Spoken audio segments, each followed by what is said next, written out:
Hi, my name is Jerry Lewis, and I'll be talking to you guys about what stress is. Stress is a mental tension that develops worry or anxiety caused by a problem in your life, work, or etc.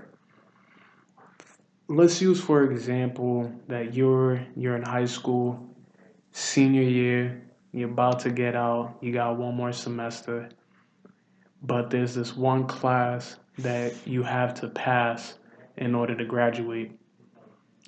This could lead to stress because A, you don't like the class, and B, if you don't graduate from this, if you don't pass this class, then you won't graduate with your friends and you won't go to college with your friends. So that leads to stress.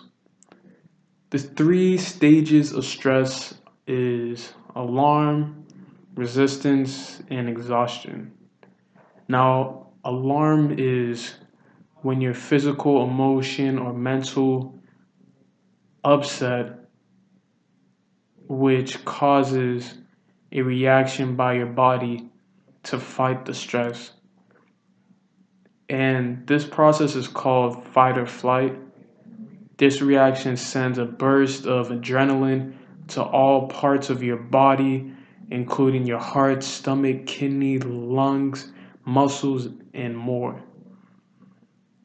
Now, resistance, this is when your body goes into a homeostatic state, which is when the body tries to become balanced from being stressed to even you out, become mellow and happy. uh, you may feel that you got a lot in control because you calmed down and you're not as alarmed as before, but this could lead to exhaustion, which influences how you sleep, and that can lead to having troubles staying focused at home, at work, or even in your personal life. Now, the third stage, exhaustion, this is when your body shuts down on you and you develop an illness such as bacterial or viral infections. This can cause your skin to age and break out quickly. Dr. Kamenskij once said, if you look back over a period of several years, you may find that the ties of you developing your cold and flus were immediately after a stressful event in your life. And with that, I'll be transitioning on to what Tend and Befriend is. Now, Tend and Befriend is a form of relieving stress that helps you become more peaceful. For example, let's say that you had a rough day at work, and in order to recover from that rough 8 hours, you go home and you tend and befriend someone after work. It could be from talking to your friend on the phone, or it could be playing with your kids or your pet, or maybe doing an activity that you love with someone that you're cool with. And so this is a result of tendon skin. I said tendon skin. Tendon befriend. And I've also learned that women release a hormone called exotogen, which opens up their hearts, and this releases the stress. So women, they tend to use tend and befriend to relieve their stress. And with that, I'll be transitioning on to what flight or flight response is. This happens when stresses appeared and your body is retaliating from it. Cells from your brain goes to around everywhere, pumping your blood vessels in your body. For example, your sweat glands or your hair on your body could be one of those retaliations of fight or flight. And personally, for me, I've noticed when I get stressed or I get nervous or have an anxiety that my sweat glands do activate rapidly. And when I'm not at ease with my situation, I tend to sweat a lot. So, but I'm trying to control that emotion. So, yeah. Um, with that, I'll be transitioning on to what optimism is. Optimism is having a positive look about the future or being confident in succeeding in any outcome. And having optimism is a really great thing to have in life because you're going to have those rough days. So when you have more optimism and you're more positive of what your future is looking like, then most likely your future would go towards your positive side rather than your negative side. So having optimism is a really great thing, and I try to exploit that every single day. With that, I'll be transitioning to what self-efficiency is. Now, this is the idea of one's ability to succeed in a situation. For example, let's say you believe you are good at basketball, then with your self efficiency, you will go up.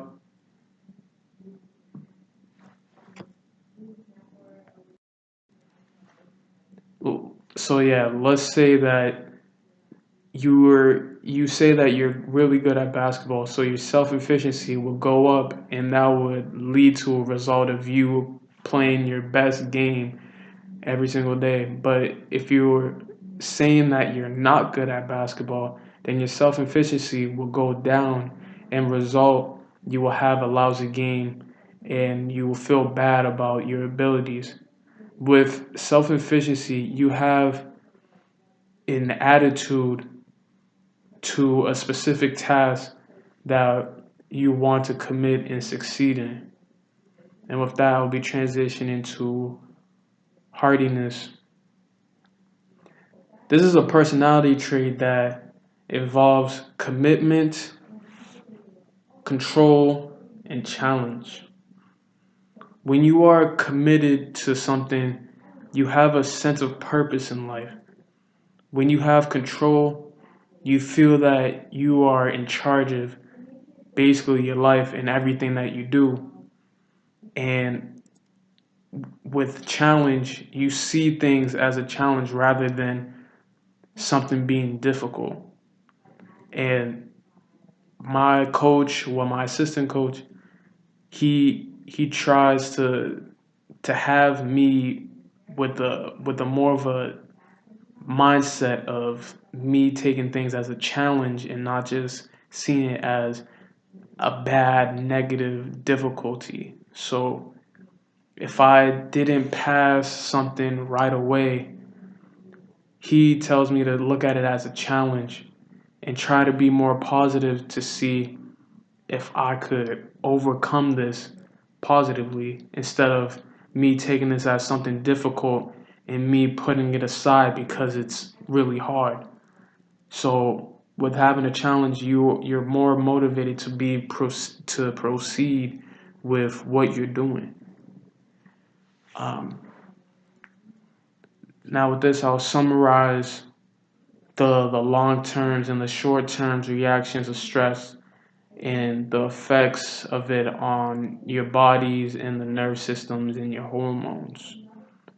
So, some short term effects of stress to your body are headaches, muscle pains, chest pains, and a change in your sex drive, stomach upset, sleep problems, and fatigue. And a long term effect on stress happens all over your body. First, for your heart, it can lead to high blood pressure and increase in heart rate, and also increase in cholesterol levels, which leads to a blood clot.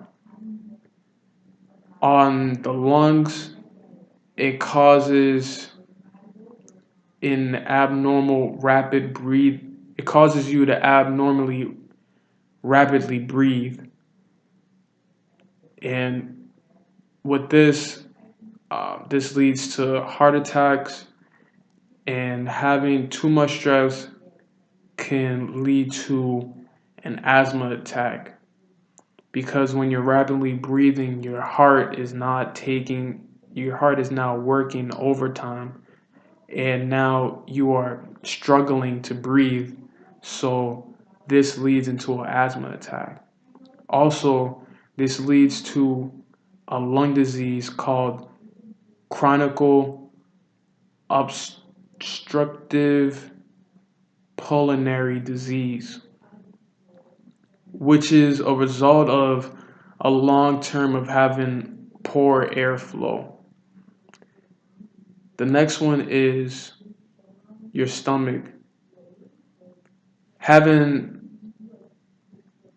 having a life full of stress can lead to overeating, and also an increase of you having a bad mentality of eating unhealthy food.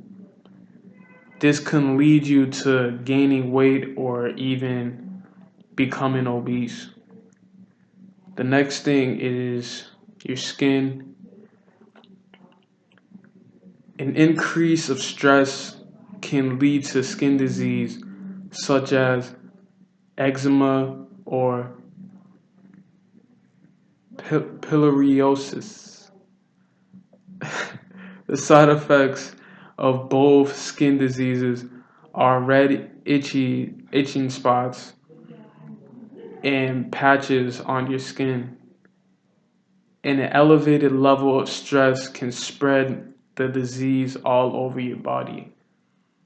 Now, for me personally, I did have this at one point in my life where I was really stressed out, and literally this whole entire what I've been talking about, I've had some of the diagnosis of what stress is, because I was really big and I was overeating, and with that, I didn't care about anything, so I didn't care about my skin. So I developed eczema on my arms, and I did have some on my neck. And um, to relieve that, I just had a better situation. But let me continue on and talk about the next thing, which is your liver. When you are stressed, um, your liver hormones, your stress hormones kick in, and this raises your blood sugar levels. Now, having your blood sugar levels rising, your body would not be able to absorb all of the blood sugar, which causes you to have extra glucose in your body, which leads to developing type 2 diabetes. And chronicle, just want to end it with this, saying chronic stress is bad for your health, and stress. And the next thing, I'll be giving you guys some solutions to dealing with stress. It is important to manage your stress, because stress can kill you literally. if you do not play or try to release some stress. Two strategies with coping with stress is do regular physical activities, as in like playing black. For me, I play basketball on a daily basis. I go out for runs, do workouts. Um, that's what I do. And another thing is keep a sense of humor, like because laughter is literally a medicine that doesn't expire. So why not laugh? And I try to do this as much as I can because I really don't want to live my life as a person that's stressing on something that doesn't need to be stressed on. So I try my best to to proceed with a smile and take everything as something that's funny. Or at least I try to do that. And a bonus one that I want to give y'all is socialize more with family and friends because they can even help you coping with your stress. Just talking to someone could really help you with dealing with stress. Um, right now, I'll be telling you guys a personal experience that I've had. Um, so so there was this one time that I had to get my car registered, and I really wanted my car registered. So I told my brother what I had to do, and he told me what I had to do. And so I went to do what he told me to do, and the person at the counter, they told me that I didn't have the right information. And so I was stressed out because if you go to a DMV, you have to wait like for your number, and that could take an hour, 2 hours, who knows. And I was stressed out because I was there for like an hour or so. I don't have a car. I'm in downtown Boston, and I don't want to go back home and then come right back. So I called my brother, and I should have tried to release some stress before I called him, but I didn't. I guess I tried to use him as a coping mechanism of relieving my stress, but that backfired on me. So so I called him and I was stressing out. I was like, da da da da, you told me this, you told me that. This didn't work. What is up? Why do I not have it right now? What is up? And he told me to relax. It'll be all right. Don't talk to me like that because he's a grown man. So after he told me this, I tried my best to deal with that stress level. And later on in the day, I saw him and I apologized. And I told him that I really didn't mean it. I was just stressed about the situation that I was dealing with. So, with that story, I hope that you guys have a better understanding what stress is. And I salute. Have a good day. Peace.